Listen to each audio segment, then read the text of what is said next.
Les écrivains ne s'affrontent pas sur un champ de bataille. Ils s'affrontent avec leur orgueil. Et la guerre entre Victor Hugo et Charles Baudelaire est l'une des plus violentes et des plus méconnues de la littérature française.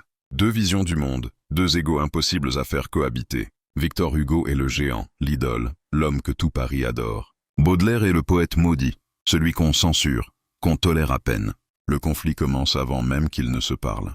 Baudelaire dit « Hugo est un océan, mais un océan de banalité. » Et Hugo réplique, quand il lit Les Fleurs du Mal, « Baudelaire a du génie, mais un génie malade. » Deux phrases, deux coups de poignard. Le moment où tout explose.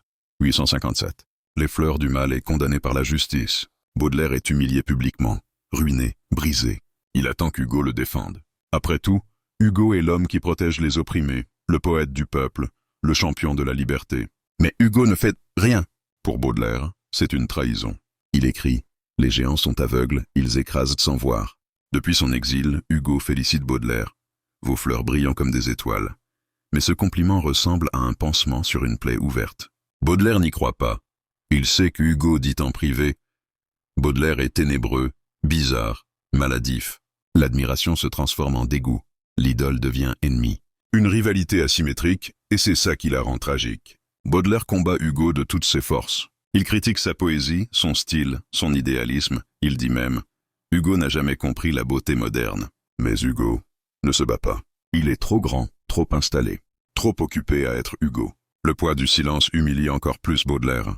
Sa rage vient du fait que Hugo ne le traite pas comme un rival. Il le traite comme un enfant brillant, mais instable. La pire blessure pour un génie.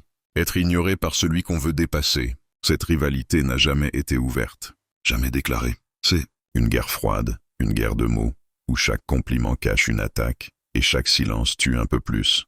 Hugo et Baudelaire, le dieu et le damné, le soleil et l'éclipse. Deux génies qui n'auraient jamais pu coexister sans se détruire. Abonne-toi pour ta dose de littérature quotidienne.